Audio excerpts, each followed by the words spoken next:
Ya pemirsa, persoalan banjir di Jakarta belum juga usai. Sejak hujan deras yang mengguyur wilayah Jakarta di beberapa hari terakhir ini, banjir merendam sejumlah wilayah bahkan sampai 52 RT dan juga 22 ruas jalan. Ini terendam banjir dengan ketinggian maksimal mencapai 100 cm Tiara. Namun Pemprov DKI Jakarta ini menyampaikan bahwa sudah mengerahkan seluruh sumber daya untuk bisa menangani banjir. Lalu apakah banjir ini akan terus menjadi ancaman bagi masyarakat Jakarta dan bagaimana kira-kira kondisi cuaca sampai akhir bulan ini? Itu akan menjadi pembahasan utama kita di Apa Kabar Indonesia malam hari ini bersama saya Ken Ane. Dan saya Tiara Harahap. Selain informasi mengenai banjir tadi ya Ken dan juga pemirsa, nanti juga akan kami update informasi untuk Anda pemirsa berkaitan dengan kecelakaan speedboat di Nunukan, Kalimantan Utara. Ini dari total diketahui 17 penumpang, sudah ada 6 orang yang kemudian ini ditemukan dalam keadaan meninggal dunia dan 2 orang ini masih dalam pencarian hingga hari ini. Seluruhnya akan kami update bersama kami di Apa Kabar Indonesia malam untuk Anda.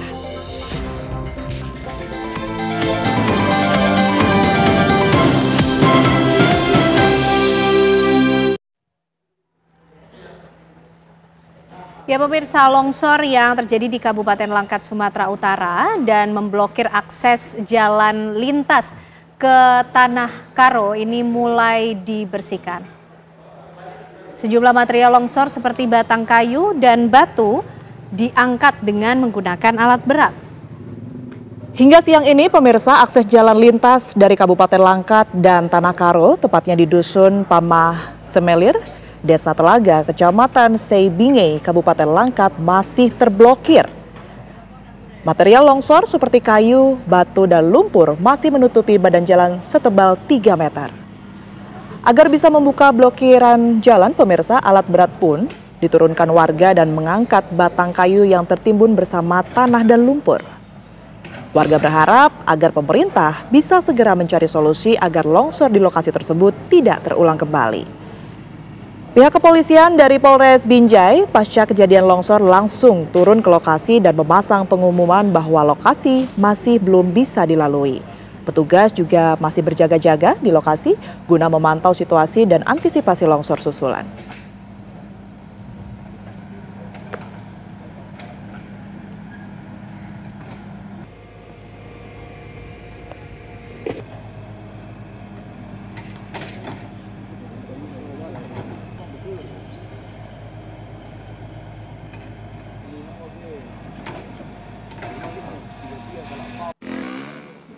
Ya, kita beralih ke Jawa Tengah pemirsa. Ini ada polisi yang kemudian ini berhasil menangkap 4 pelaku tawuran ya antar geng yang sempat viral dan mengakibatkan 1 korban alami luka bacok.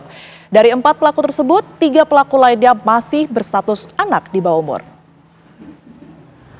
Inilah 4 remaja yang ditetapkan sebagai tersangka dalam kasus tawuran antar geng yang terjadi pada Jumat malam lalu di Jalan Solo Semarang atau tepatnya di Mojosongo, Boyolali, Jawa Tengah.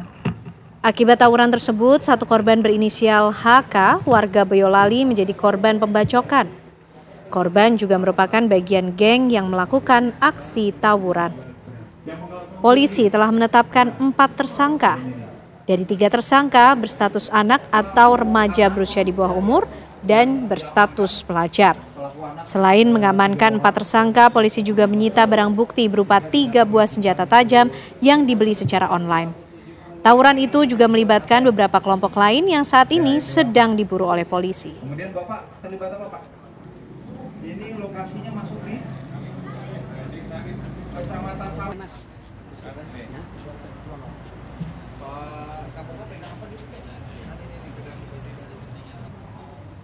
Personel gabungan TNI Polri ini melakukan pemusnahan bom udara MKB dan puluhan amunisi dari sisa Perang Dunia Kedua di Desa Adaut Komen, Kecamatan Selaru, Kepulauan Tanimbar, Maluku. Puluhan amunisi yang dimusnahkan dan bom udara MKB ini merupakan hasil temuan satuan TNI saat melakukan pengamanan di pulau terluar pada tahun 2017 lalu. Pemusnahan bahan peledak dan ribuan butir amunisi ini dilakukan dengan cara diledakkan oleh tim penjinak bom dari Detasemen Gegana Kompi 3 Yunce, pelopor Satuan Brimob Polda Maluku.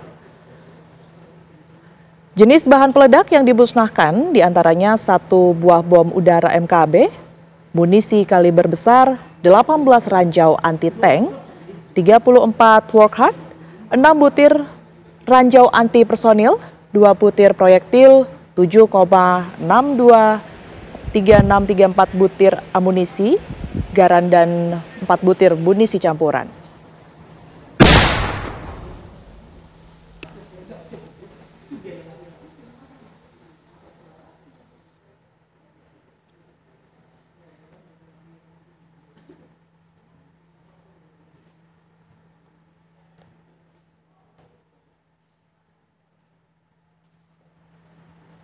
Selanjutnya pemirsa, Polsek Metro Gambir ini menangkap 20 pelaku penipuan daring yang menjalankan aksinya di apartemen di Jakarta Pusat dengan modus melalui aplikasi kencan. Terus cara makan gimana? Itu ada kiriman tuh gimana Pak? Senyawa. Dibayarin. Siapa bayarin? Kamar apartemen yang dijadikan tempat praktik scammer alias penipuan online digerebek petugas Polsek Metro Gambir. Selain 20 orang pekerja, petugas juga mendapati puluhan unit laptop, telepon genggam, puluhan kartu perdana sekali pakai dan 2 klip bekas narkoba serta alat hisap sabu.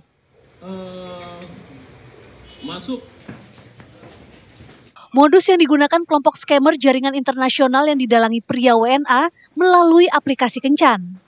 Kemudian pelaku mengajak para korban berinvestasi di situs palsu dengan dijanjikan keuntungan sebesar 45%. Kita membantu di awal mulanya masuknya melalui aplikasi dating app, aplikasi kencan. Kalau dari aplikasi kencan, dia menyamar jadi laki-laki, korbannya adalah perempuan. Kemudian lanjut ke aplikasi WhatsApp. WhatsApp itu menggunakan nomor asing, yaitu nomor WhatsApp dari Singapura maupun dari Malaysia. Ya. Kemudian setelah chemistry-nya berhasil dijalankan, sekitar kurang lebih 5-10 hari, lanjut kemudian langsung masuk ke dalam aplikasi yang bernama Wish. Aplikasi Wish ini adalah aplikasi palsu atau fiktif, di mana dalam Wish ini nanti menjadi dropshipper, sehingga korban dijanjikan keuntungan profit antara 10-25%. Mungkin seperti itu. Sasarannya adalah kaum wanita mapan warga negara asing yang berprofesi dokter serta pengacara. Dari Jakarta, Yoga Kuspratomo, TV One mengabarkan.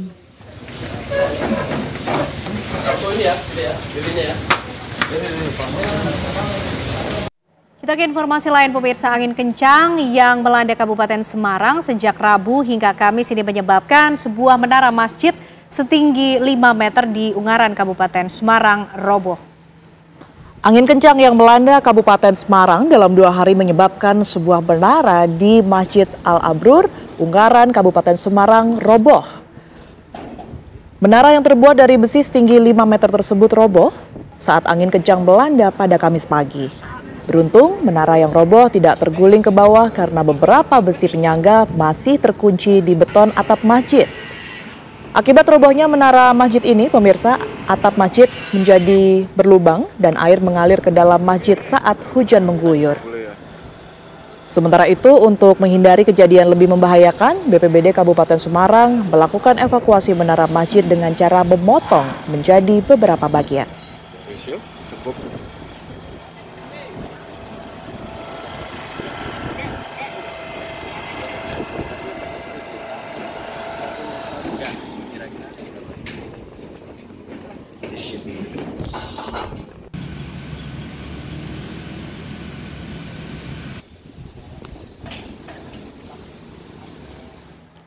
Satu pekerja tewas dan 6 orang selamat pemirsa akibat tertimpa tiang penyangga tower provider yang roboh di Kabupaten Bekasi, Jawa Barat.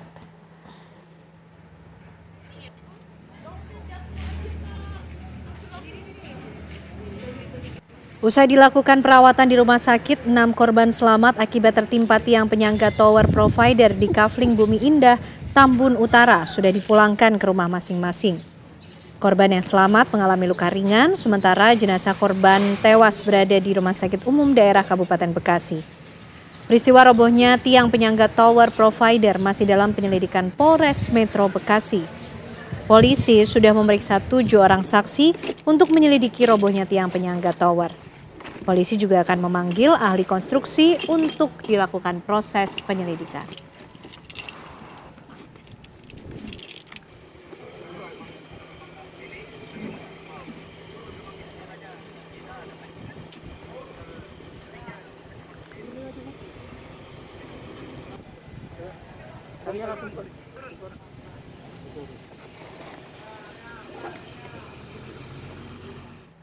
Tiga pemuda di Jepara, Jawa Tengah ini tertimpa tebing longsor saat berkemah. 2 berhasil menyelamatkan diri, sementara 1 diantaranya masih dalam pencarian. Ya, proses evakuasi 1 korban selamat pemirsa ini berlangsung dramatis dengan cara ditandu menyeberangi sungai yang berarus deras.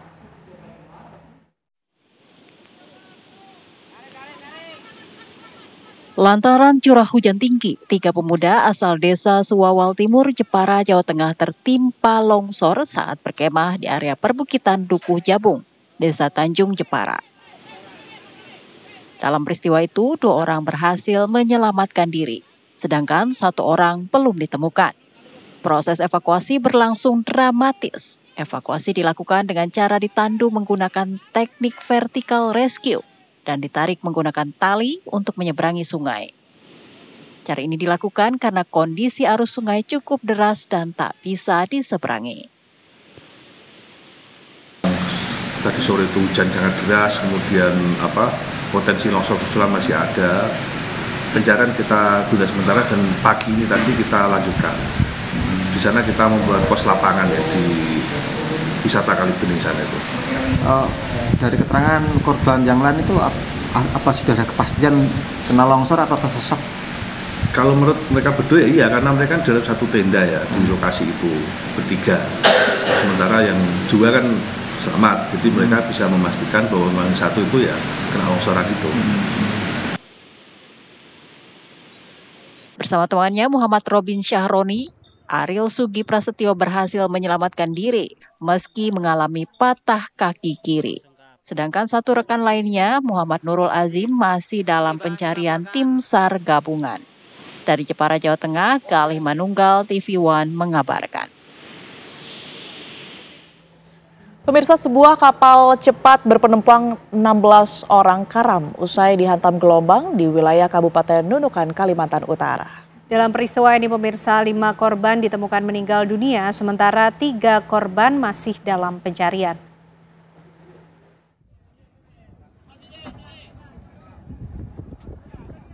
Kapal cepat yang mengangkut belasan orang terbalik dan karam akibat gelombang tinggi di perairan Sungai Ular di Kabupaten Nunukan, Kalimantan Utara.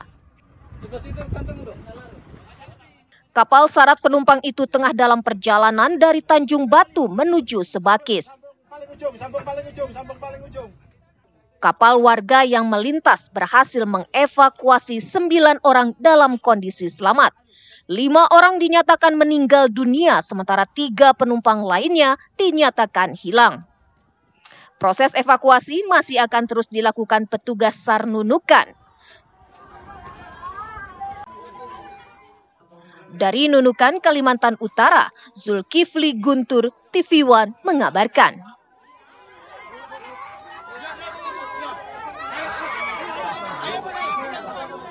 Pemirsa, ruas jalan di Desa Wangun Harja, Kecamatan Lembang, Kabupaten Bandung Barat rusak parah. Warga ini protes karena sudah membayar pajak namun jalanan tak kunjung diperbaiki.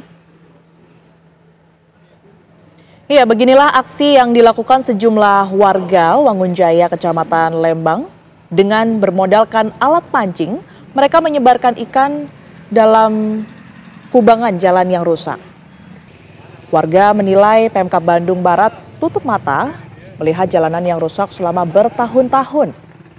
Kondisi jalan yang rusak sangat mengganggu aktivitas warga, terutama saat pengangkutan hasil pertanian. Terdapat 2 titik kerusakan parah, yakni di Tanjakan Maribaya dan Kampung Cicalung. Akibatnya jalur transportasi harus memutar lebih jauh sehingga memakan waktu dan ongkos lebih besar.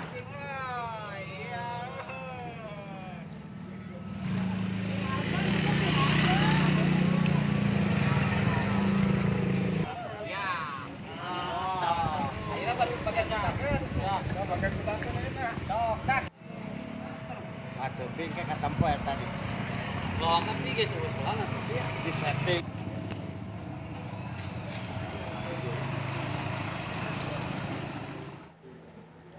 Akibat curah hujan tinggi, ruas jalan nasional antar negara Indonesia-Malaysia di Kecamatan Bedua dan Sekayam, Entikong sehingga transportasi lumpuh total.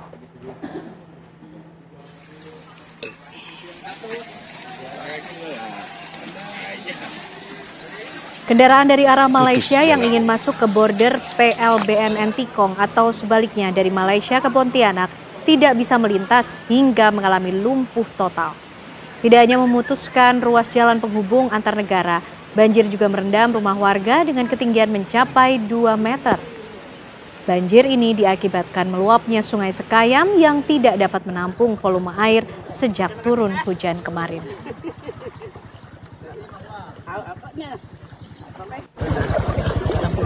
Terima kasih, Pak. Apanya?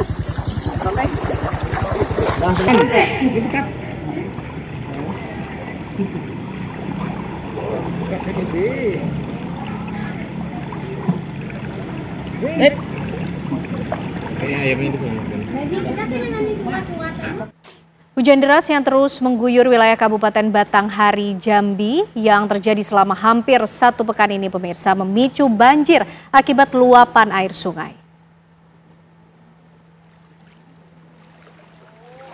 Banjir yang menerjang Desa Jangga Aur di Kecamatan Batin 24 Kabupaten Batanghari, Jambi akibat luapan air sungai membuat puluhan rumah warga di sana terendam banjir. Selain merendam rumah warga, banjir juga merendam sejumlah fasilitas umum lainnya, yakni jalan penghubung antar desa, kecamatan hingga sekolah dan puskesmas. Banjir dengan ketinggian air mencapai 1 meter lebih dan membuat warga mengungsi ke tempat yang lebih aman. Warga sekitar mengaku bahwa banjir ini merupakan yang kesekian kalinya dan terus berulang selama musim penghujan.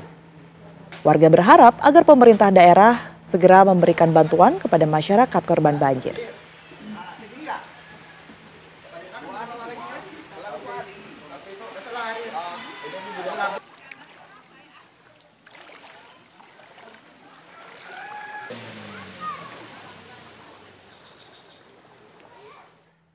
Pemirsa, puluhan rumah warga di RT 15 RW 3 Tegal Alur Kalideres Jakarta Barat hingga hari ketiga masih terendam banjir setinggi hampir 50 cm.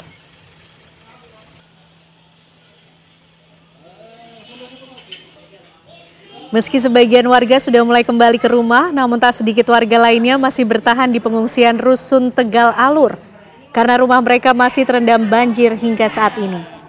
Hari ini ketinggian air mulai surut menjadi 50 cm.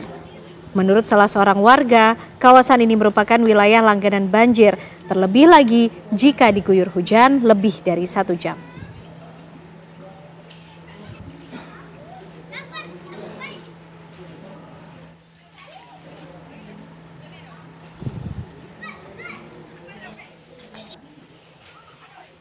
Menteri Sosial Saifullah Yusuf meninjau lokasi pengungsian warga korban banjir di Rusunawa Embrio Semper Barat, Cilincing, Jakarta Utara pada Kamis pagi. Kalau belum surut mas, pinggang nih. Mensos menyatakan kunjungannya ini untuk memastikan para korban banjir mendapatkan bantuan mulai dari makanan, pakaian, selimut, dan obat-obatan dipastikan terpenuhi di lokasi pengungsian. Selain itu, Kementerian Sosial juga menyediakan 5 dapur umum yang nantinya akan menyediakan masakan siap saji bagi para pengungsi. Dalam musibah banjir yang melanda Jakarta, Kementerian Sosial sudah mengucurkan dana sebesar 2 miliar rupiah untuk membantu memenuhi kebutuhan para pengungsi.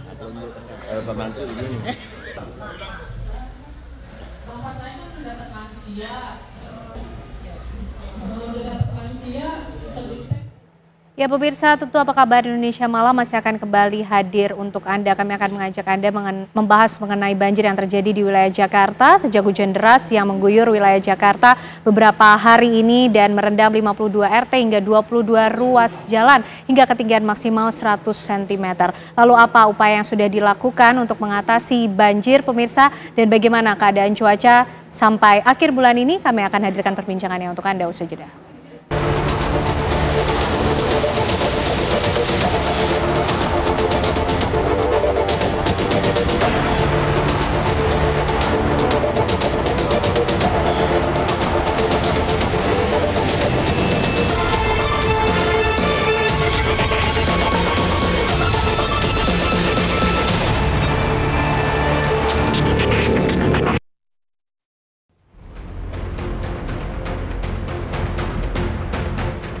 Tingginya intensitas hujan sejak kemarin membuat sejumlah daerah di wilayah Jakarta dilanda banjir. Tidak hanya permukiman penduduk, banjir juga menggenangi jalan-jalan utama di kota Jakarta. Banjir Jakarta seperti tidak ada habisnya. Persoalan dari tahun ke tahun selalu saja masih terjadi.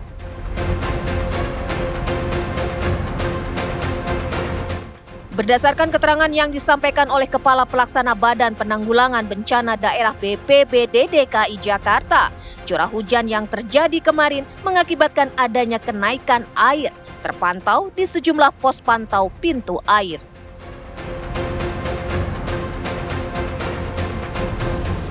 Sementara ini tercatat ada 35 RT di Jakarta masih terendam banjir. Apa yang membuat Jakarta selalu kebanjiran? Apakah diakibatkan air kiriman dari daerah lain? Saluran air yang terhambat? Atau pemerintahnya yang kurang antisipasi?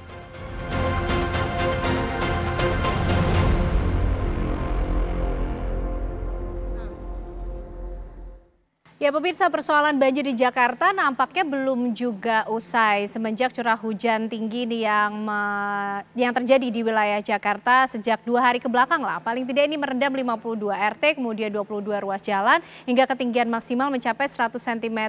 Lalu Pemprov DKI Jakarta ini menyatakan sudah melakukan proses penanganan yang maksimal dengan mengerahkan seluruh sumber daya. Tapi apakah banjir ini akan selalu menjadi ancaman masyarakat Jakarta dan bagaimana kira-kira kondisi cuaca hingga akhir bulan ini pemirsa? Kita akan membahasnya malam hari ini dengan para narasumber yang sudah bergabung di Apa Kabar Indonesia Malam.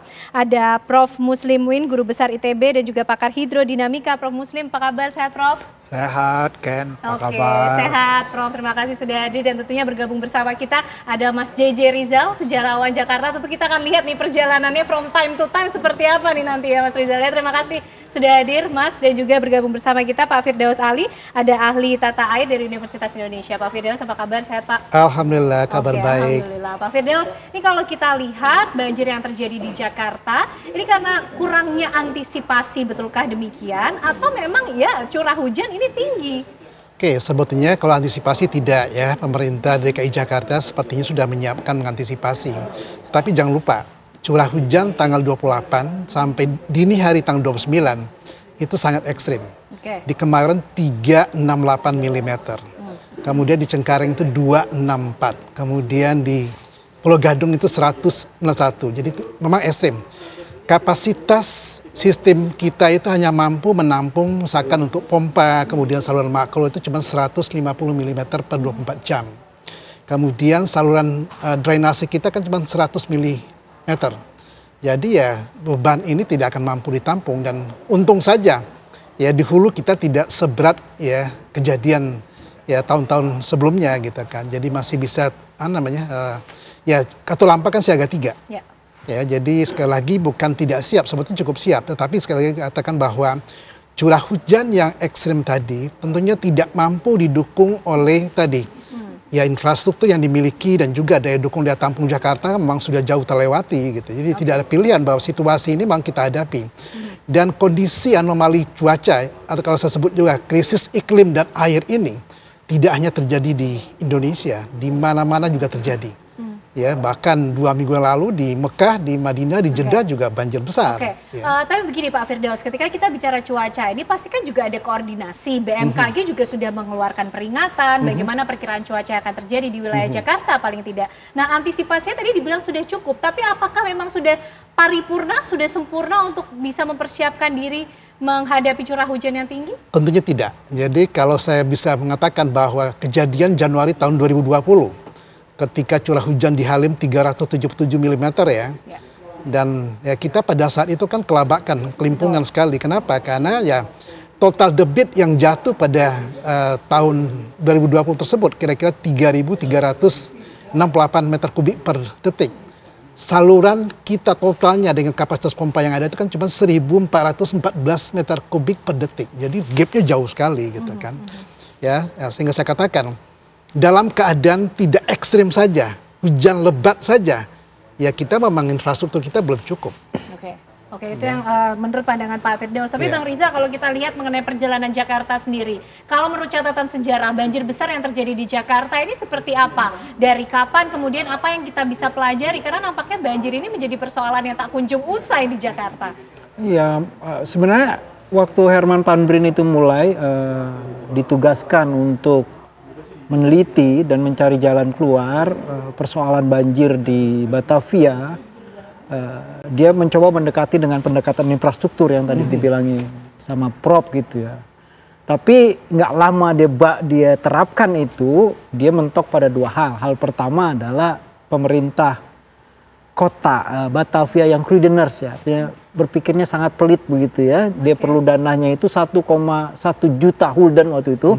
Tapi problemnya anggaran kota Batavia itu 1,2 juta gulden. Jadi nggak mungkin, maka dibangunlah infrastruktur cuma sampai Manggarai gitu. Bayangin baru dibangun lagi sisanya yang ke kanal barat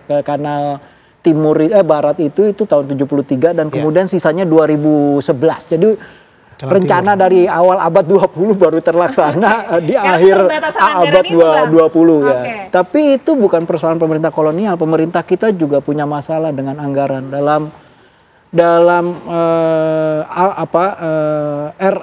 rencana tata ruang tahun 1965-85 itu permintaannya kalkulasinya tuh 80 miliar, tapi yang dikeluarin tuh cuma 50 miliar jauh gitu ya. Terus kerugian itu sudah mencapai sekarang kalau banjir 10 atau 15 triliun sekarang. Tapi dana yang dikeluarkan untuk tahun 2025 itu 10 triliun atau 5,6 triliun.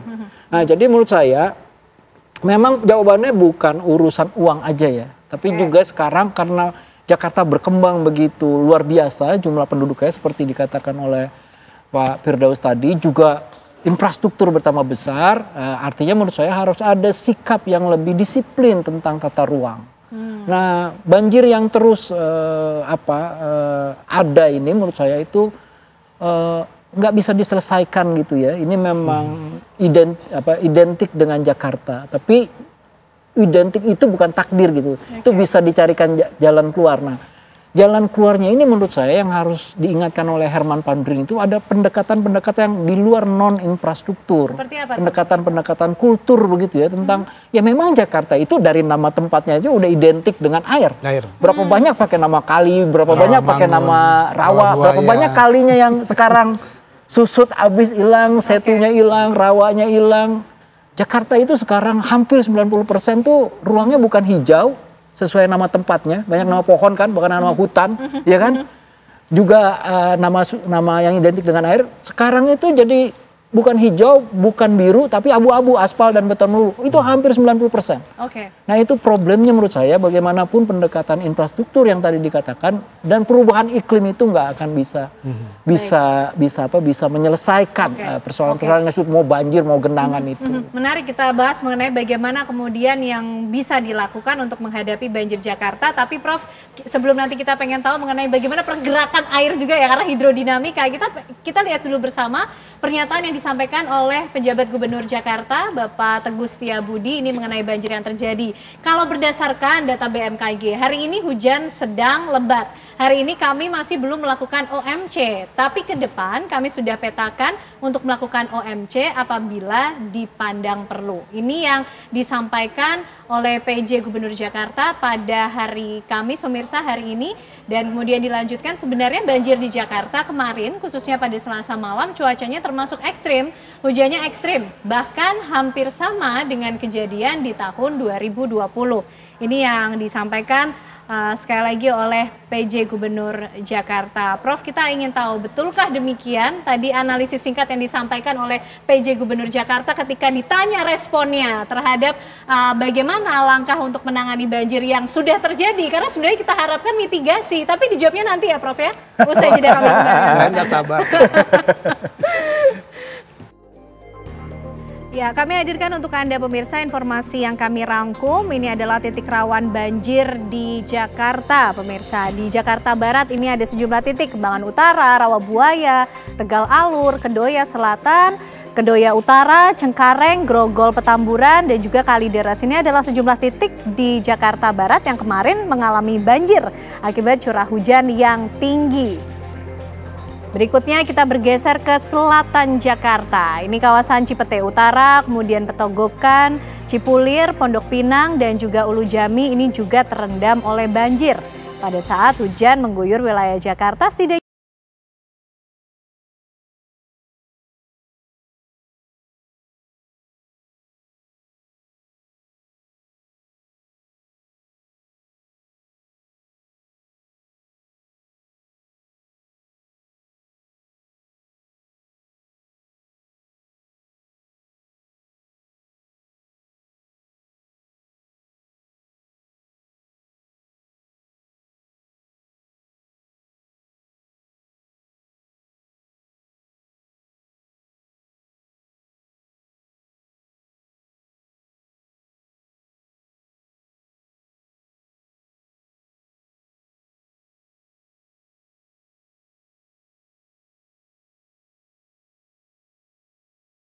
Oke, baik Prof Muslim, kalau kita lihat dari catatan sejumlah titik yang terendam banjir, sepertinya tidak ada yang tidak terendam ya, semuanya adil nih, ada yang terendam banjir, utara, timur, selatan, barat, bahkan sampai pusat. Apa yang terjadi di Jakarta, Prof?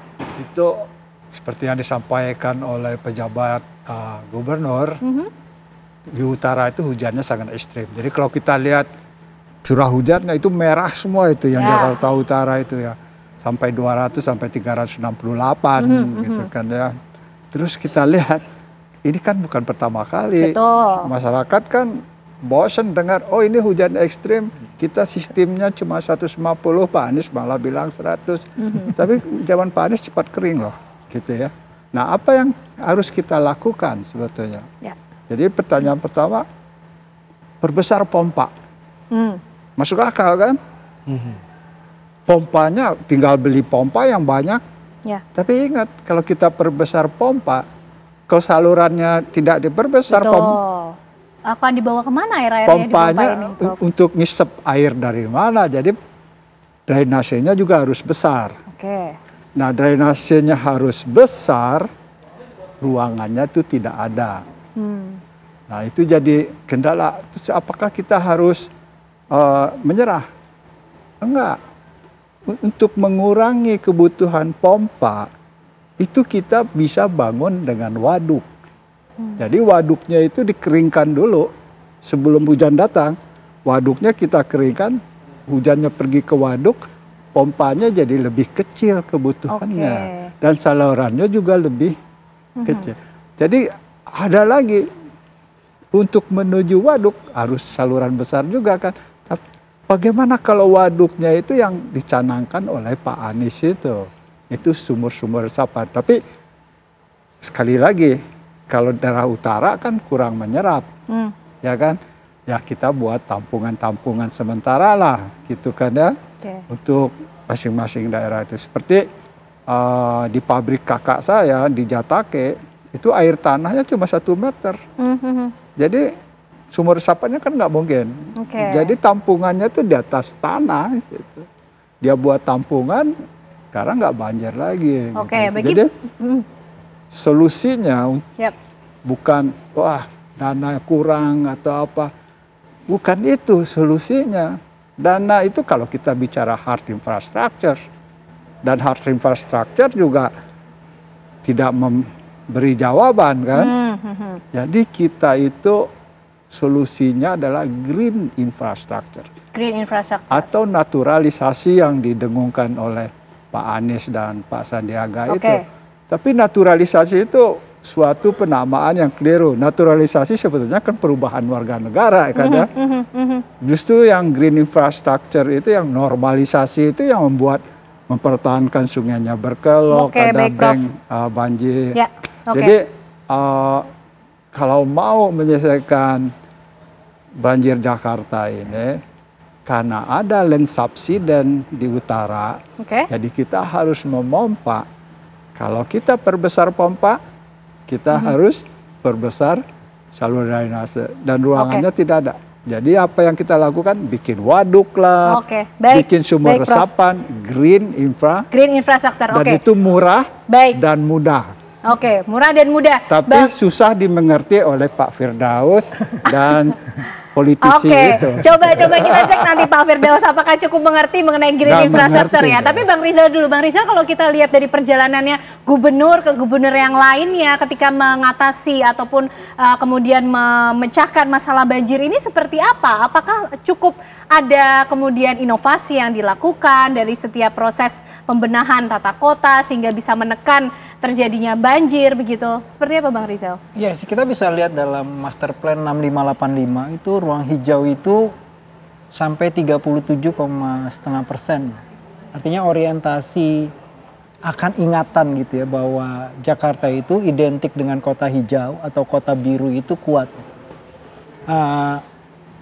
Kayak tadi saya jelaskan kan, mayoritas nama tempat di Jakarta sebenarnya identik sama pohon, bahkan ada hutan gitu ya. Banyak yang pakai nama yang identik dengan air. Tapi makin kesini tuh sebenarnya Jakarta itu semakin warnanya abu-abu, aspal dan beton. Melulu beban infrastruktur, penyedotan penggunaan air tanah yang masif gitu. Nah jadi buat saya ada dua ya sebenarnya pendekatan yang bisa kita catat. Satu, Bang Ali waktu itu ya, belum ada Walhi, belum ada Greenpeace, belum ada belum ada Departemen Lingkungan Hidup. Dia bikin program penanaman 1 juta pohon untuk Jakarta ya. Lalu dia beri penghargaan untuk rumah-rumah yang seperti diceritakan oleh Prof. Muslim tadi itu mengadopsi arsitektural ruang yang lebih, dulu belum ada istilahnya green ya, tapi ruang hijau sebenarnya kayak gitu. Lalu kemudian arahnya sama sebenarnya. Iya sebenarnya waktu itu pengetahuannya belum seperti hari ini gitu. Nah hari ini pada waktu Gubernur Anies kita bisa ngerasain sesuatu yang dianggap aneh begitu ya oleh masyarakat Kota Beton, disuruh meresapkan air begitu. Itu sebenarnya satu proyek kesadaran bahwa Jakarta ini harus dibuka ruangnya, yang ruang abu-abu itu harus dikalahkan, harus dikurangi begitu ya, dan memberi ruang untuk hijau dan biru lebih besar. Karena sebenarnya itu pelajaran yang menurut saya sangat sederhana ya. Pelajaran kepada awal pertama upaya untuk menyelesaikan masalah banjir di abad ke-5. Nama orangnya itu Raja Purnawarman. Dia itu bikin upacara ya buat sodetan, karena dia tahu banget bahwa untuk kerajaannya dia harus mempertahankan air. Waktu musim panas itu kita sangat kering, waktu musim hujan sangat basah. Jadi air jangan dibuang-buang, harus dipanen. Nah itu ajaran yang pertama sebenarnya. Jadi di Jakarta kita harus hidup memberi ruang untuk yang hijau sama yang biru sebenarnya. Baik, memberi ruang untuk yang hijau dan biru. Pak Firdaus, apa betul sih, ditahan dulu Prof, apa betul sih tadi yang disampaikan oleh Prof Muslim ini, emang nggak paham mengenai green infrastruktur, belum dipikirkan kah Pak Firdaus? Saya pikir bukan nggak paham, karena saya yakin teman-teman di Kebun Siri maupun di Amerika Selatan juga paham. Tapi apapun juga tadi bahwa pendekatan dengan tadi infrastruktur, kemudian juga dengan pendekatan green infrastructure, dua-duanya harus dikombinasi. Ruang terbuka hijau di Jakarta saat ini cuma 5,6% lah ya. Bayangkan, tadi kalau JJ bilang tadi ya, 37% di Undang-Undang Tata Ruang minimum 30%. Faktanya di Jakarta cuma 5,6% saat ini. Ruang terbuka biru kita lebih sedikit sekali. 3%. Gitu kan. Itu sangat sedikit sekali gitu. Karena sehingga pendekatan green infrastructure saya setuju sekali karena saya punya mata kuliah di UI ya yang saya desain namanya juga itu gitu ya. Kenapa? Karena memang kita berpacu dengan waktu. Tetapi sekali lagi saya katakan bahwa terkait dengan Jakarta, ya kan kita punya tadi ya 13 sungai itu hulunya di luar DKI Jakarta.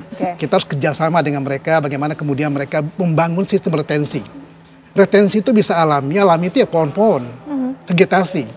Ada yang kemudian non alami, yaitu adalah tadi membangun bendungan yang kita bangun ya tadi Sukamahi dan Ciawi, ya. Tetapi kan tidak cukup dengan beban air limpasan yang semakin tinggi.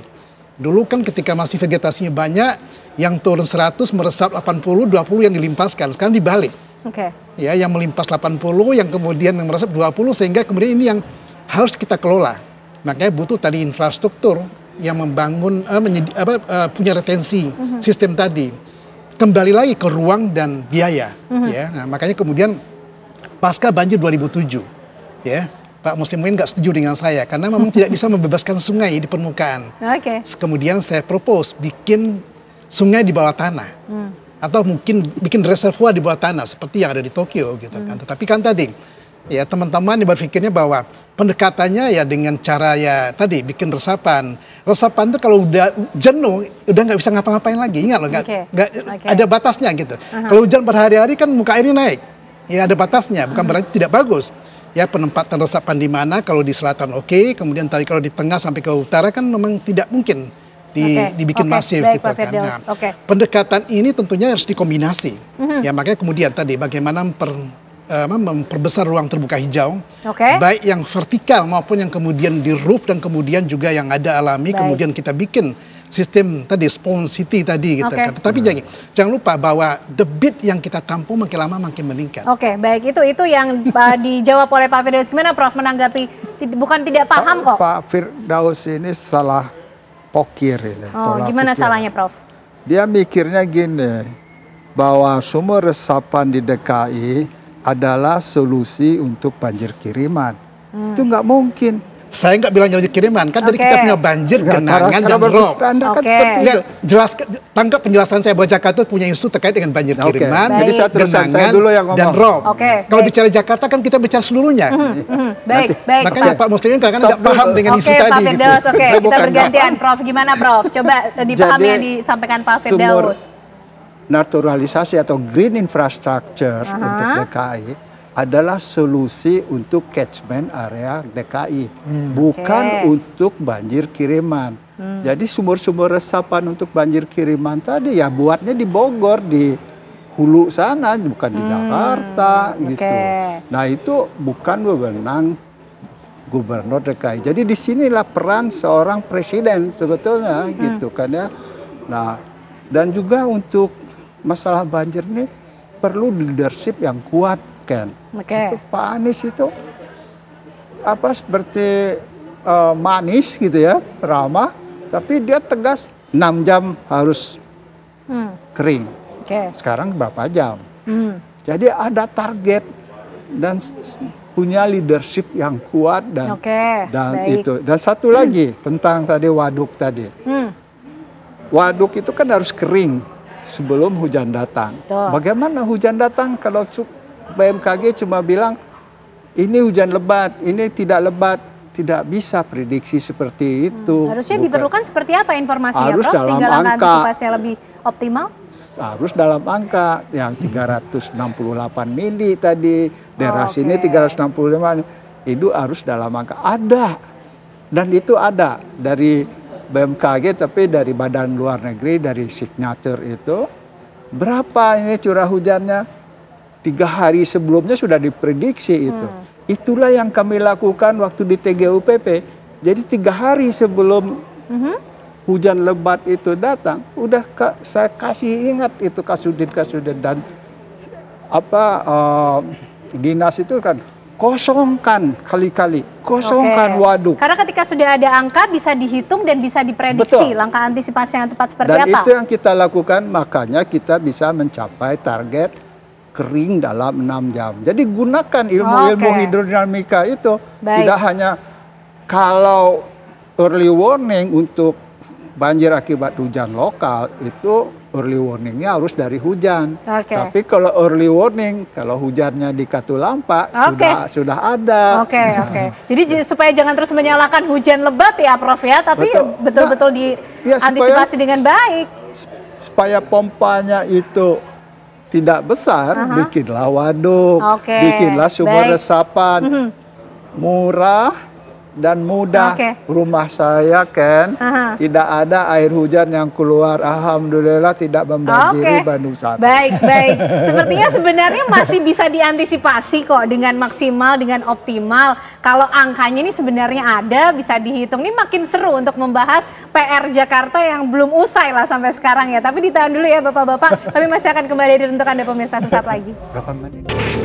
Baik, semakin seru membahas banjir yang menjadi PR Jakarta yang nampaknya belum kunjung usai pemirsa. Tapi kita ingin tahu dulu bagaimana juga respon masyarakat Jakarta yang mungkin ada yang mengalami banjir juga, menjadi korban banjir juga akibat curah hujan yang tinggi. Langsung kami ajak Anda bergabung dengan rekan kami Nadila Saleh yang sudah berada di kawasan Gondang Dia, Jakarta. Nadila, silakan.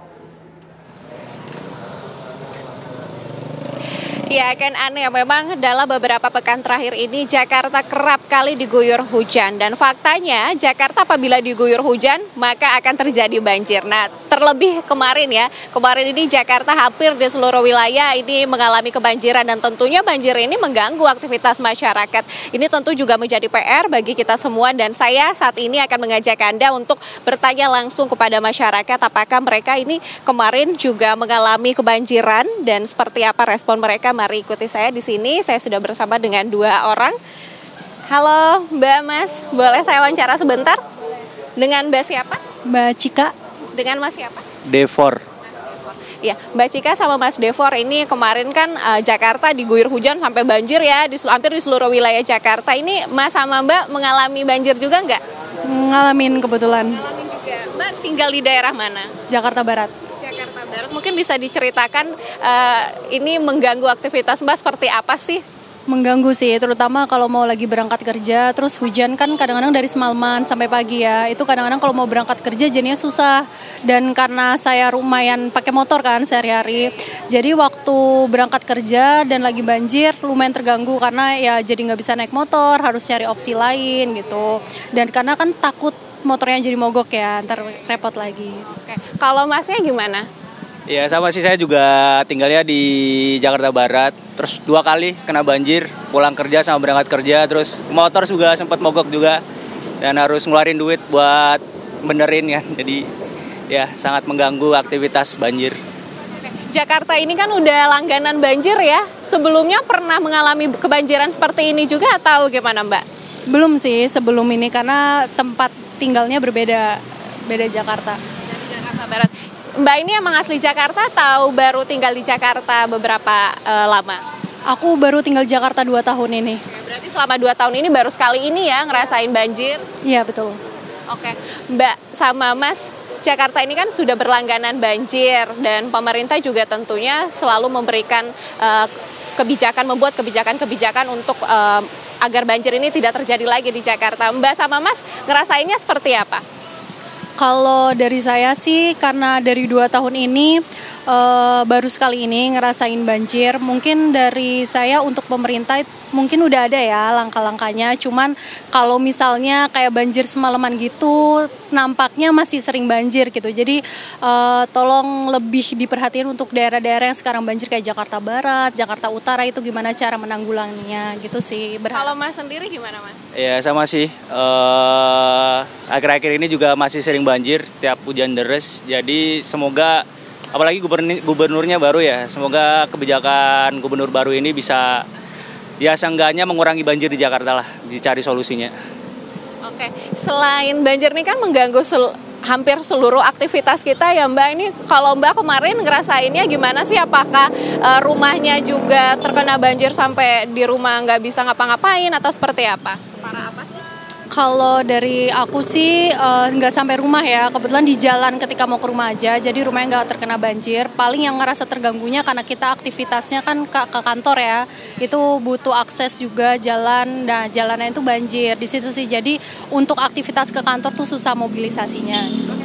Mungkin bisa diceritakan kemarin itu karena banjir Mbak akhirnya naik apa, transportasi umum kah atau seperti apa? Iya, jadinya naik transportasi umum dan jadinya yaitu harus pesen ojol dan harus jalan dulu gitu ke tempat yang sekiranya banjirnya udah rada surut.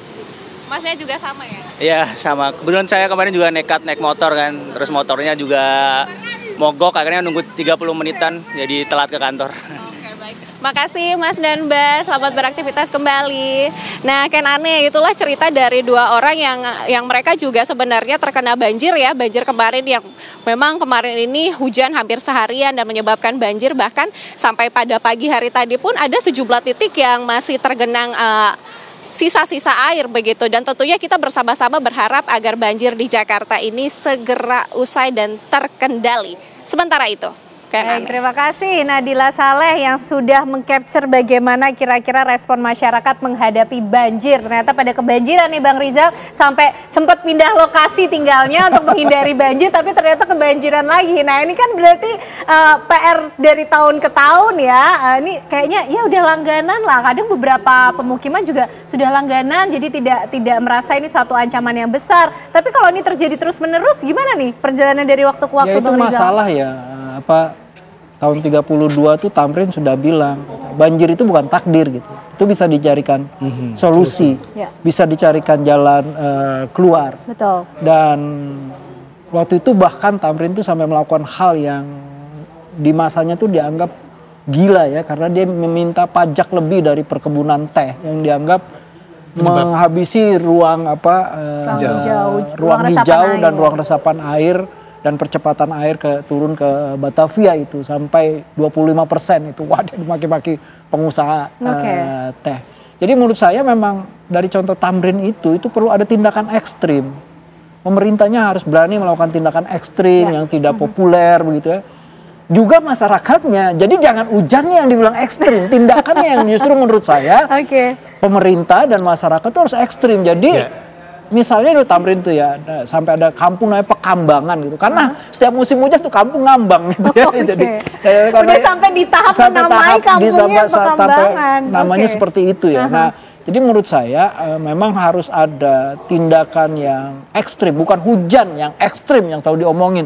Hujan ekstrim sekian milimeter begitu nggak mungkin itu bukan. Tapi yang kita perlukan adalah kesadaran bahwa kita harus hidup bareng sama air karena sejarahnya kota Jakarta itu kota air dan kota hijau, kota yang dia dibentuk oleh hujan tropis, bayangin aja dari mengikis punggung gunung itu di selatan Jakarta. Jadi memang saudara kembar kita air, jadi kita harus nggak ngusir air, bukan ngebuang air, tapi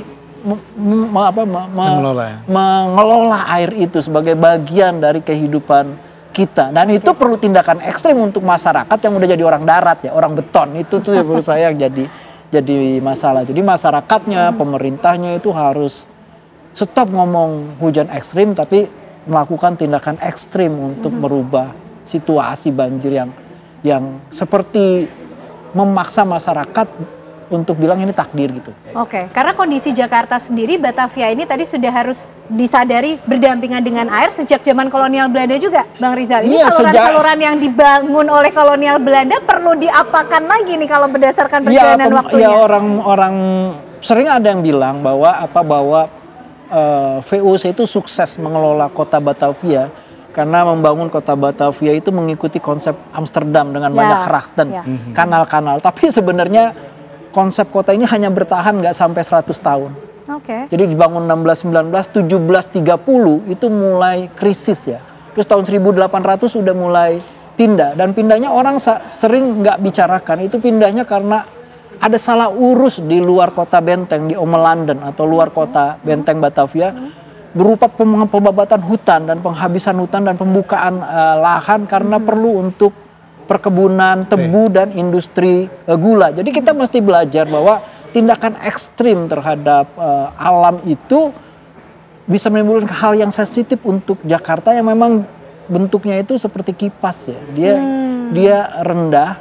Itu yang menurut saya perlu perlu kesadaran yang jauh lebih besar itu ya, bahwa kita harus benar-benar aware terhadap lingkungan, ya, aware terhadap bagaimana kita membangun infrastruktur yang green itu bukan hanya infrastruktur tapi hidup yang green, hidup yang menganggap air itu bukan setan yang harus dieksorsis gitu ya, harus upacara harus dibuang, tapi harus seperti peringatan Raja Purnawarman itu, dia harus dipanen, dia harus menjadi berkah begitu ya, bukan jadi musibah. Oke, baik Prof, ini harus jadi pengendali air dulu nih kayaknya nih Prof. Gimana kalau melihat tadi ulasan perjalanan sejarah, nampaknya Belanda juga sudah memikirkan betul mengenai hal ini, tapi perkembangan ekstrim juga terjadi di Jakarta. Ya, ekstrim itu memang ada, apalagi nanti ada climate change, tapi solusinya bagaimana, itu yang penting kan. Ya. Jadi solusinya hujan ekstrim ini bagaimana? Apa kita dengan pompa yang ekstrim juga besarnya? Kalau pompanya ekstrim besar, salurannya juga besar. Tidak ada kota satupun di dunia yang merancang drainasenya dengan hujan 370 mili. Drainase semua nanti Jakarta itu. Order semua nanti. Nah, untuk mengurangi saluran drainase itu, makanya kita tampung-tampung airnya di waduk-waduk itu, waduknya di keringan. Waduk di rumah juga kenapa tidak? Di rumah saya taman saya itu saya tinggiin, nampung air gitu kan, dia terus kasih biopori, nanti dia meresap. Ya tergantung daerahnya, kalau Jakarta Utara memang susah seperti saya ceritakan tadi, di kakak saya di Jatake susah juga masuk tanah, tapi dia tampung tetap. Jangan, nah sekali tadi kita sempat diskusi, kalau Ken dikelilingi oleh tembok yang masif, ada hujan 307 mili, tewas nggak Ken? Kan enggak kan, kita nggak tewas dengan air yang 37 cm, jadi kita itu salah paham tentang air ini. Yang namanya 100 mili juga mengakibatkan banjir loh. Dan itu cuma 10 cm. Kenapa kita benci sekali dengan air yang 10 cm? Seseh. Akhirnya banjir di sebelah situ. Jadi solusinya kalau mau murah, mudah, praktis, green infrastructure. Oke, baik. Pak Firdaus, ini air tuh bukan setan loh, bisa dikendalikan, bisa dikelola, tapi butuh penanganan yang ekstrim. Kadang-kadang mungkin kebijakan tidak populer juga perlu dikeluarkan, sehingga banjir ini betul-betul bisa diantisipasi. Tidak hanya cukup, tapi sempurna, Pak Firdaus. Saya selalu bilang ke mahasiswa saya gitu kan, bahwa hampir di semua kitab suci diceritakan bahwa tetesan hujan yang akan diturunkan Tuhan di langit itu berkah. Tidak ada bencana kecuali zaman dulu ya. Ketika dia jadi berkah, itu kan harusnya rahmat. Tetapi kemudian ketika dia jadi bencana, kan kita mencari kambing coklat karena kambing hitamnya sudah habis, gitu kan. Ya, kenapa? Karena kita tidak mampu mengelolanya tadi, gitu kan. Ya. Tapi yang saya katakan, yang perlu saya garis bawahi, gitu, memang ya kita harus bersahabat. Saya setuju dengan JJ, bahwa tidak akan ada kehidupan tanpa air. Dimanapun juga, tidak akan mungkin kehidupan tanpa air. Tapi kemudian kita membutuhkan kemampuan kapasitas kita mengelola dengan segala kemampuan kita sehingga air itu membawa berkah bukan membawa bencana tadi. Sehingga kita butuh pendekatan-pendekatan tadi, mulai membangun infrastruktur, memastikan kembali bahwa fungsi retensi itu ada. Kan tadi seperti JJ bilang, bahwa dulu ya ketika di hulu tadi ada hutan betul-betul ya vegetasi yang ini, lalu kemudian dirubah menjadi perkebunan teh, perkebunan tebu dan sebagainya gitu kan. Fungsi resapannya kan berubah. Sehingga air limpasan kan semakin besar, makanya kemudian kita butuh bagaimana retensi untuk mengendalikan tadi. Makanya kemudian Kementerian PUPR membangun 2 waduk itu yang lama sekali tidak berhasil kita bangun terkait dengan pembebasan lahan kan. Tujuannya mengalihkan fungsi retensi tadi, dikaitkan dengan air limpasan dari hulu. Di dalam kota tadi, ya tentunya tadi, bagaimana memastikan sistem drainasi yang ada saat ini mampu menampung tadi curah hujan yang tidak restrik. Ya, saya setuju bahwa kita punya target sekian jam harus kering. Tetapi tadi saya ingin mengkoreksi Prof tadi ya, bahwa 10 cm, 20 cm kalau di jalan itu pasti menghambat, macet, udah pasti. Makanya kita kemudian fungsi desain drainase di jalan tadi itu jangan ada genangan, biar kemudian tidak ada traffic yang terganggu, tidak ada hambatan tadi gitu kan. Tapi persoalan berikutnya lagi adalah tadi, ruang air ini kan harus disediakan. Baik. Ya, kendala kita tadi itu bahwa ketersediaan ruang, lalu kemudian membutuhkan tadi tetap butuh fiskal. Nonsen kalau tidak ada tidak ada anggaran kemudian bisa menyelesaikan. Karena apa? Apa yang disampaikan Muslim UN tadi itu kan lebih banyak utopianya dibandingkan realita yang ada di lapangan nanti. Gitu. Dan itu terjadi. Makanya saya harus luruskan beliau gitu kan. Baik. Berarti kesadarannya ditahan, Prof. Kita masih punya banyak waktu untuk berdiskusi, tapi sayang sekali waktunya terbatas. Kita tapi akan lihat kira-kira hujan di beberapa hari ke depan mungkin yang diperkirakan masih akan terjadi, jangan lagi menjadi hujan yang musibah, tapi menjadi hujan berkah gitu ya. Kita tunggu bagaimana nanti upaya-upaya yang dilakukan oleh Pemprov DKI Jakarta atau Pemprov wilayah lainnya, sinergi yang pasti untuk dilakukan sehingga antisipasi sempurna yang kita harapkan. Terima kasih Prof. Muslim, Bang Rizal, Pak Firdaus malam hari ini sudah berdiskusi mengenai PR besar Jakarta banjir ini. Dan pemirsa, apa kabar Indonesia Malam tentu masih akan hadir untuk Anda. Kami akan hadirkan informasi dari Presiden Prabowo Subianto yang mengucurkan anggaran hingga 48,8 triliun rupiah untuk pembangunan Ibu Kota Nusantara atau IKN. Kami hadirkan informasi selengkapnya untuk Anda usai jeda.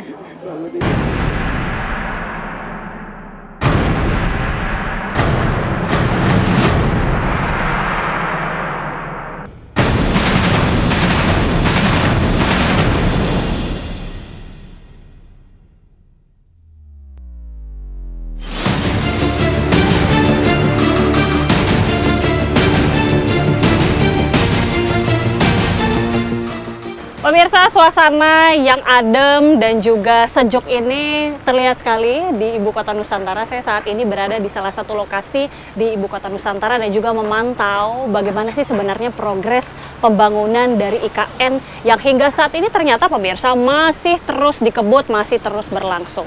Bahkan kita ketahui Presiden Prabowo Subianto hingga saat ini sudah menyetujui anggaran sebesar 48,8 triliun rupiah untuk digelontorkan untuk pembangunan IKN memasuki pada tahap 2. Tahap 2 ini dimulai pada tahun 2025 hingga tahun 2029. Seperti apa ya kemudian alokasi anggaran dan bagaimana saat ini progres pembangunan IKN?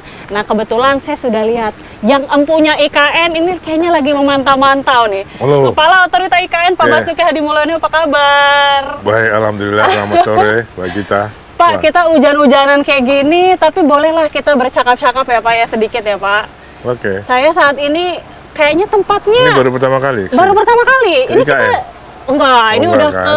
ketiga kalinya kayaknya. Udah tiga kali, udah keempat kali mungkin hari ini. Berubah terus kan? Berubah terus. Hanya dalam kurun waktu beberapa saat aja udah beda lagi ya Pak. Ini boleh digambarkan kita sekarang lagi di mana ini Pak? Ini kita ada di salah satu embung. Ya, embung itu adalah bendungan kecil untuk menampung air-air hujan yang jatuh di kawasan IKN. Ini ada 32 embung yang sekarang sudah jadi. Ini embung yang terbesar. Ini embung terbesar? Ya, 266.000 meter kubik kapasitasnya. Kalau yang di dekat KIPP sana, embung MBH itu adalah cuma 66.000 meter kubik. Ini embung CKW kita, ini hanya tetenger ya. Hanya tetenger supaya karena daripada 1, 2, 3, 4 sampai embung ke 32 kan susah ya. Padahal kita masih punya lagi program 2025 ini 32 embung lagi akan kita bangun. 34. Ini sudah 32, 34. Artinya masih ada embung yang masih dalam pengerjaan tentunya ya Pak? Akan ya. Karena kita ini salah satu apa? Kita sambil neduh kali ya Pak ya? Salah satu fungsi dari embung ini adalah untuk konservasi sumber daya air. Jadi semua air ditampung, kemungkinan akan ada menjadi air tanah. Kemudian juga untuk mempengaruhi microclimate. Makin banyak embung yang dibangun di sekitar IKN akan bisa mempengaruhi iklim di IKN ini. Ya, kita tahu ini agak dekat Khatulistiwa. Dengan lebih banyak embung maka uap air akan evaporasi akan terjadi sehingga mempengaruhi lingkungan. Berbicara dengan semangat Pak, kalau Pak Bas kita sudah merasakan banget semangatnya, tapi mungkin saya ini hanya mengaspirasikan ya, banyak persepsi yang beredar katanya di IKN itu salah satunya biaya hidup cukup mahal, kemudian juga kalau betul-betul pemindahan ASN kesiapan dari fasilitas pendidikannya bagaimana nih Pak? Karena kalau kita lihat yang di rusun itu sepertinya baru PAUD ya Pak ya. Kalau untuk SD, SMP, SMA mungkin masih dalam proses pembangunan.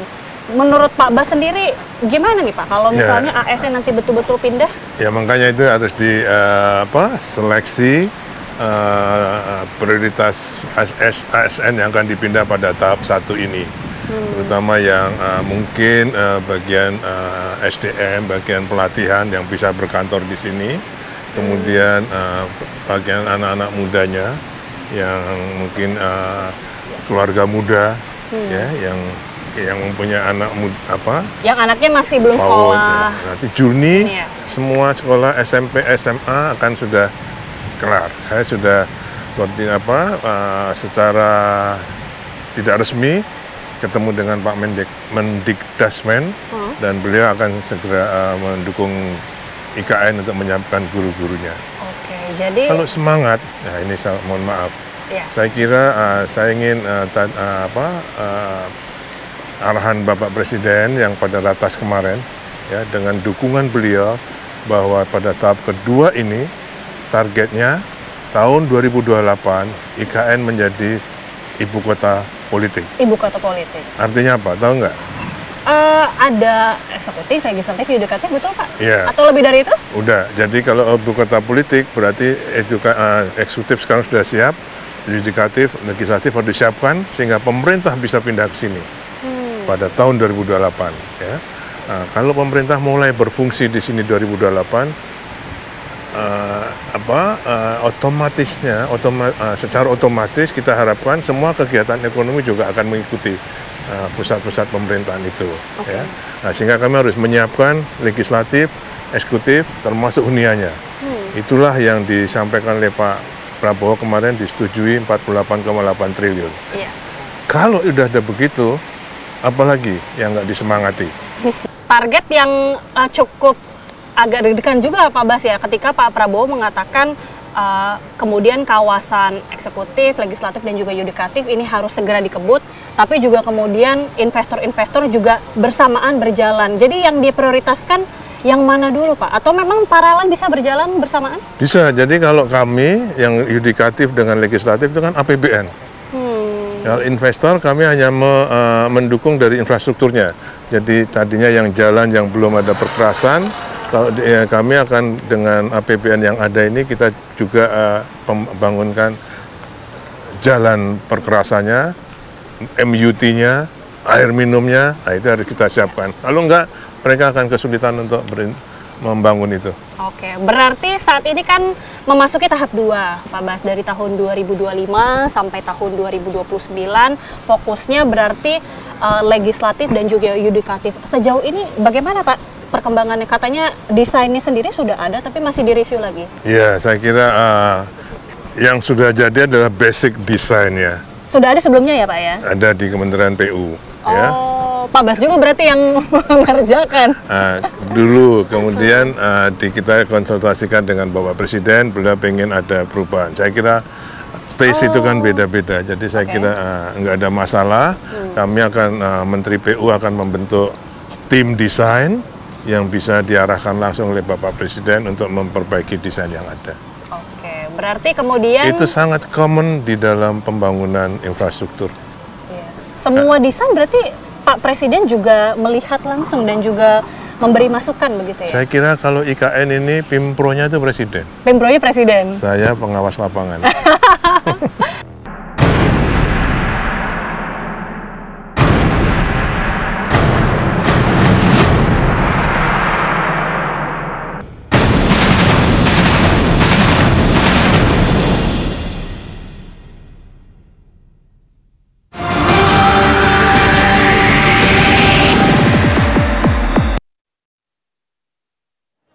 Kita beralih ke informasi lainnya, pemirsa. Puluhan rumah warga di RT 15 RW 3 Tegal Alur Kalideres, Jakarta Barat hingga hari ketiga masih terendam banjir setinggi hampir 50 cm.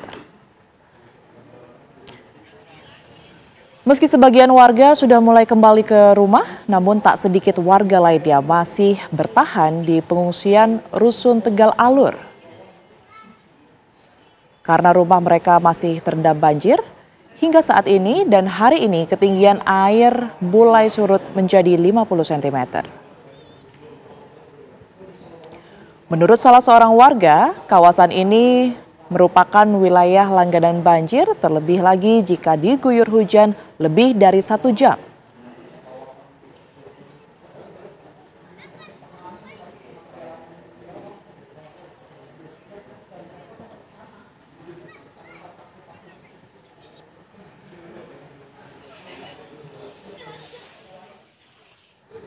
Apa kabar Indonesia Malam masih akan kembali ke hadapan Anda pemirsa usai jeda berikut ini, tetaplah bersama kami.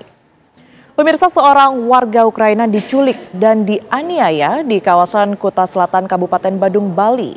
Korban dipaksa untuk mentransfer akun kripto senilai 3 miliar rupiah ke pelaku.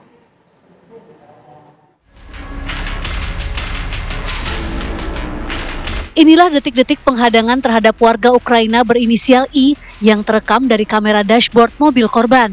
Peristiwa ini sendiri terjadi 15 Desember 2024 lalu sekitar pukul 13.15 WITA. 5 orang pelaku berpakaian serba hitam dan bertopeng keluar dari mobil yang menghadang korban dari depan. Pelaku lainnya juga menghadang mobil korban dari belakang. Pelaku yang diduga bersenjata memukul dan memaksa korban masuk ke dalam mobil pelaku. Dari lokasi penculikan, korban dibawa pelaku ke sebuah villa di daerah Jimbaran sebelum berpindah ke villa di kawasan Ubud, Gianyar. Selama disekap, korban diborgol dan dianiaya. Korban pun dipaksa untuk mentransfer aset kripto miliknya senilai 3 miliar rupiah. Pelaku kemudian meninggalkan korban dalam keadaan terikat di villa. Korban berhasil menyelamatkan diri dan ditemukan warga dalam keadaan kotor dan terluka di tepi jalan. Berdarah-berdarah, sesuai gambar itu ya, sesuai foto di lakban mulutnya, terus tangannya diborgol, ditutupin oleh handuknya dia. Polisi berapa jam datang sih, Pak? Apa enggak, polisinya cepat datang soalnya dari Polsek Ubud. Jadi kita cuma manggilin polisi, datang langsung polisinya, langsung diajak pergi sama polisinya. Kita ke Polsek Ubud, ya Polsek Ubud. Pak Pande namanya kalau. Pak Pande. Ya cari aja di sana Pak Pande. Babinsa. Pande Lasia, ya Babinsa dulu. Nah dia nggak bisa bahasa Inggris, nggak bisa, cuman polis gitu. Posisi di depan di tempat duduk tadi itu. Tempat duduk tadi ya, tempat duduk itu. Dia langsung duduk sana. Tapi ini kotor nih. Mungkin dia jatuh di selokan itu. Karena kan di kakinya diikat juga. Kakinya diikat juga? Cuman dia mungkin bisa lepas. Bisa lepas, jatuh dia kemungkinan. Ini nggak ada yang bersih ini. Berdarah, kemudian kotor. Kasus ini sendiri telah dilaporkan korban dan kuasa hukumnya ke Polda Bali, termasuk identitas pelaku yang berjumlah 9 orang dan berkewarganegaraan Rusia serta Ukraina. Namun hingga kini, para pelaku diduga masih bebas berkeliaran. Dari Denpasar, Bali, Aris Wianto, TV One mengabarkan. Berikutnya, pemirsa, Polda Metro Jaya yang diasistensi Divpropam Polri menegaskan akan berkomitmen mengusut tuntas kasus dugaan pemerasan yang dilakukan AKBP Bintoro. Polda Metro Jaya juga akan menindak tegas segala bentuk pelanggaran yang dilakukan anggota secara prosedural, proporsional, dan profesional. Hal ini disampaikan dalam konferensi pers yang dilakukan Kabid Propam Polda Metro Jaya Kombes Pol Rajo Alriadi Harahap dan Kabid Humas Kombes Pol Ade Arisyam petang tadi. Polda Metro Jaya melalui Pabinal juga sudah melakukan penyelidikan dugaan kode etik terhadap AKBP Bintoro dan 3 orang lainnya. Mereka sudah dimutasi dan dilakukan penempatan khusus. PMJ juga sudah melakukan klarifikasi terhadap korban dan diduga ada keterlibatan pihak lain. Polda Metro Jaya juga sudah menerima laporan tindak pidana penipuan dan penggelapan dan atau tindak pidana pencucian uang pada 27 Januari yang dilakukan kuasa hukum korban.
Pemirsa, memasuki hari kedua operasi pencarian korban kapal karam di wilayah Kabupaten Nunukan, Kalimantan Utara, tim gabungan ini telah berhasil menemukan 1 orang lagi sehingga total keseluruhannya sebanyak 6 orang ditemukan dalam kondisi meninggal dunia. Informasinya usai jeda. Ada kembali di Apa Kabar Indonesia Malam, pemirsa. Satuan Reserse Narkoba Polresta Serang Kota meringkus 3 orang pengedar obat keras dan tembakau gorila yang diedarkan untuk kalangan pelajar. Ketiga pengedar obat keras dan tembakau sintetis ini merupakan warga Walantaka dan Kasemen yang beroperasi di wilayah Kota Serang. Dari tangan ketiganya, pemirsa, polisi mengamankan 2.444 butir obat keras dan tembakau sintetis seberat 60,86 gram. Ketiga pelaku mengaku sudah mengedarkan obat keras dan narkotika sejak tahun 2024 hingga awal 2025, di mana konsumennya sebagian besar merupakan pelajar di Kota Serang. Pelaku melakukan transaksi secara langsung maupun melalui media sosial. Polisi menyebut obat keras dan tembakau gorila yang diedarkan pelaku menjadi salah satu pemicu perilaku pelajar di Kota Serang untuk tawuran. Dari pengakuan para pelaku, pemirsa, obat keras yang diedarkan diperoleh dari salah satu warga di Jakarta yang saat ini masih diburu polisi. Sedangkan tembakau sintetis atau tembakau gorila didapat dari kenalannya di media sosial. Para pelaku dijerat dengan pasal 435 subsider pasal 136 ayat 2 Undang-Undang 17 tahun 2023 tentang kesehatan dan pasal 114 ayat 2 subsider pasal 112 ayat 2 Undang-Undang 35 tahun 2009 tentang narkotika. Masing-masing diancam hukuman 10 tahun penjara hingga seumur hidup dan denda 1 miliar rupiah.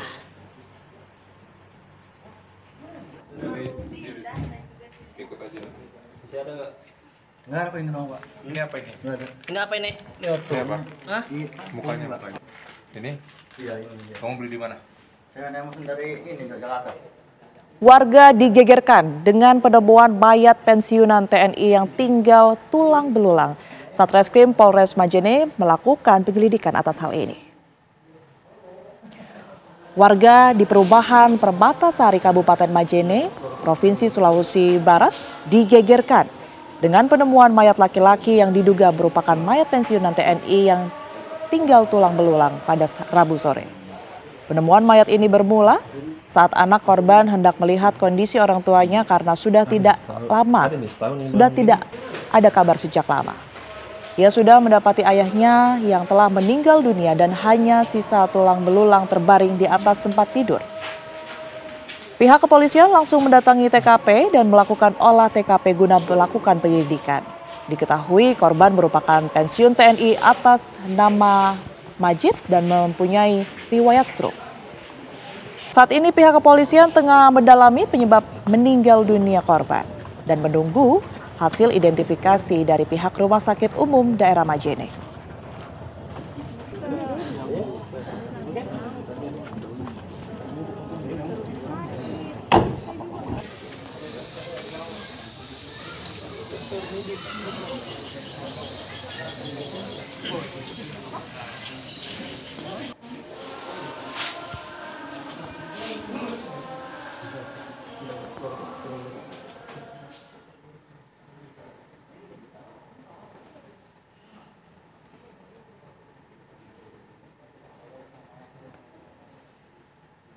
PT KAI melakukan upaya percepatan normalisasi jalur kereta api yang ambles akibat luapan Sungai Tuntang di kilometer 32 antara stasiun Gubuk dan stasiun Karangjati, Grobogan, Jawa Tengah.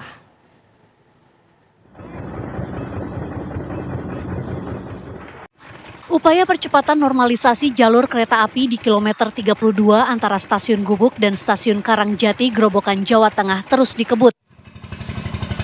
PT KAI mengerahkan tim tanggap darurat yang terdiri dari ratusan petugas prasarana, alat berat, serta material pendukung lainnya untuk mempercepat pemulihan jalur. PT KAI bekerja sama dengan berbagai pihak dalam upaya penanganan normalisasi jalur. Perancah besi mulai terpasang di sisi kanan dan kiri rel. Tiang pancang yang terbuat dari baja ditanam di dasar pondasi guna memperkokoh jalur lintasan. PT Kereta Api Indonesia Daerah Operasi 4 Semarang masih menerapkan pola operasi pengalihan rute perjalanan sebanyak 28 kereta api serta pembatalan sebanyak 8 perjalanan. KAI menyampaikan permohonan maaf kepada seluruh pelanggan atas ketidaknyamanan yang ditimbulkan akibat gangguan perjalanan ini. Atas ketidaknyamanan para pelanggan kereta api akibat ada gangguan dan keterlambatan. Pelanggan atau penumpang yang ingin membatalkan tiketnya bisa langsung ke stasiun-stasiun pelayanan tiket. Sementara itu, Balai Besar mengerahkan sebanyak 15 unit alat berat guna percepatan pembangunan tanggul darurat di sebelah utara amblesnya jalur rel. Dari Grobogan, Jawa Tengah, Slamet Prayitno, TV One mengabarkan.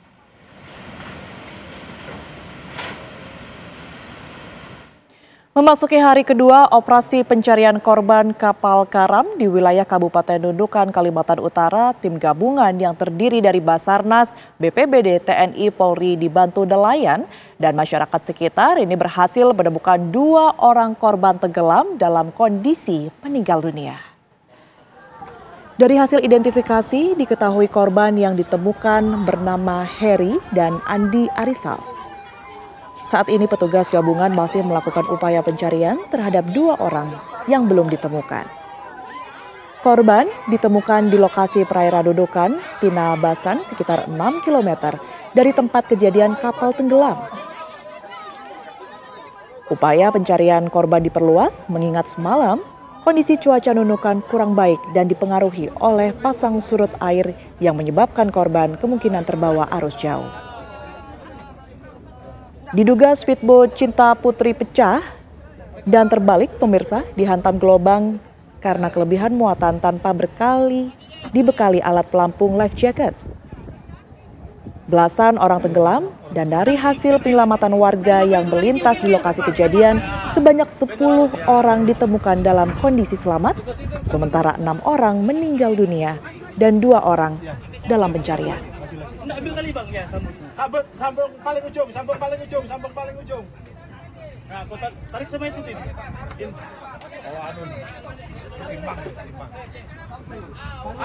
Astaga. Ya, memasuki hari kedua operasi pencarian korban kapal karam pemirsa di wilayah Kabupaten Nunukan. Ini kami akan menggali informasinya lebih dalam. Saat ini sudah tergabung bersama kami.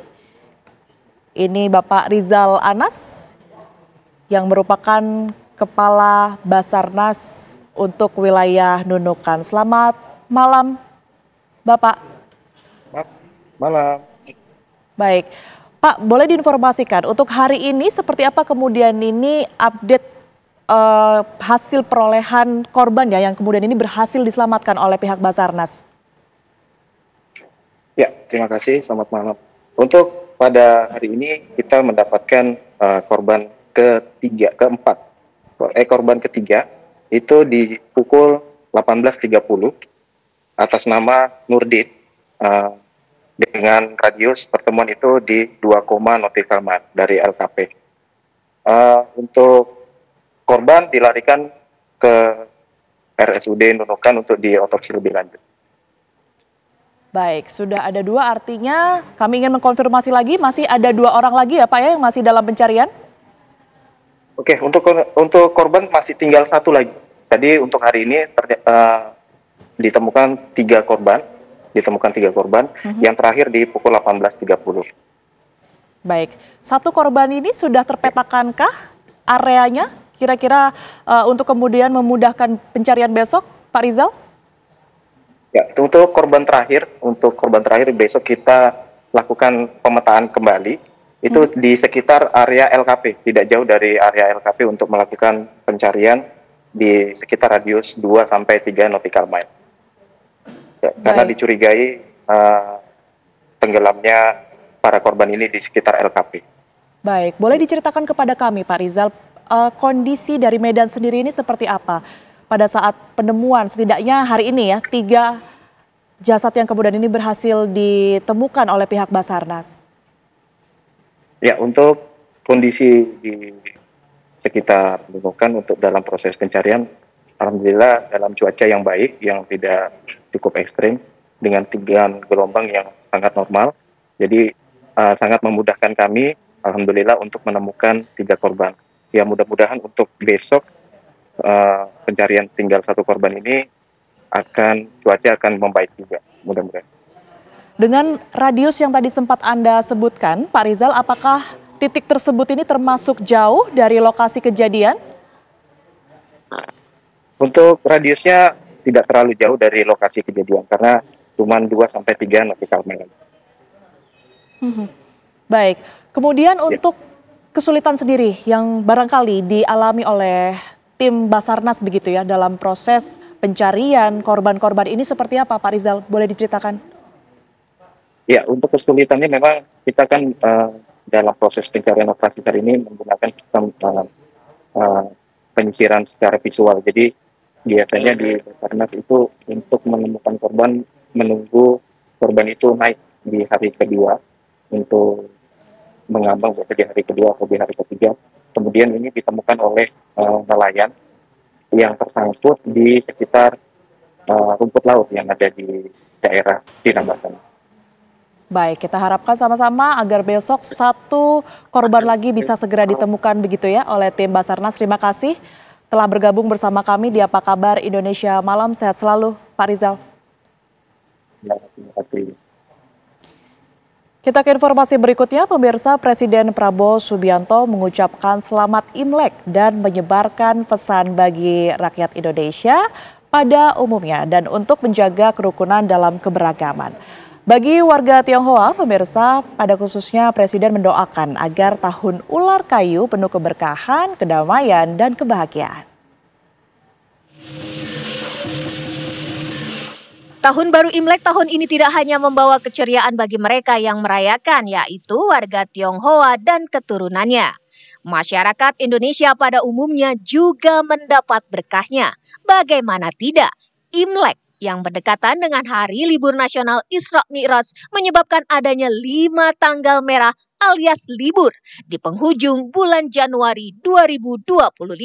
Sabtu dan Minggu yang merupakan hari libur konvensional, Senin Isra Mi'raj hari libur nasional, Selasa ditetapkan pemerintah sebagai hari cuti bersama, dan Rabunya Tahun Baru Imlek. Di masa libur 5 hari yang tentunya membahagiakan rakyat Indonesia, Presiden Prabowo Subianto mengucapkan selamat Tahun Baru Imlek bagi yang merayakan. Saya Prabowo Subianto, Presiden Republik Indonesia, atas nama pemerintah Republik Indonesia dan atas nama pribadi, mengucapkan selamat Tahun Baru Imlek 2576 kepada seluruh saudara-saudara kita yang merayakannya. Semoga perayaan Imlek tahun ini membawa kebahagiaan, kesejahteraan, dan keberuntungan bagi seluruh masyarakat keturunan Tionghoa dan masyarakat Tionghoa yang berada di Indonesia.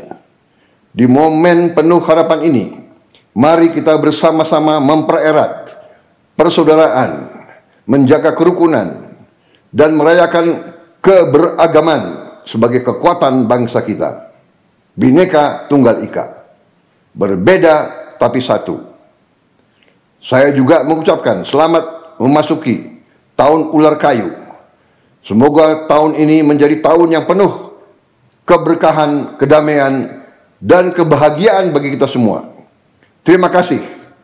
Menyusul libur panjang 5 hari di hari Imlek, tidak hanya kelenteng atau vihara yang ramai pengunjung. Mereka yang tidak merayakan Imlek juga banyak berlibur di tempat-tempat wisata. Tim TV One mengabarkan. Ya, informasi tadi sekaligus menutup Apa Kabar Indonesia malam hari ini. Pemirsa, saya Tiara Haraha. Dan saya Kenana serta teman-teman yang petugas pamit undur diri. Dan sesaat lagi Anda dapat menyaksikan program 2 Sisi dengan tema pro kontra pejabat di kawal patwal. Terima kasih pemirsa atas kebersamaan Anda. Selamat malam. Sampai jumpa.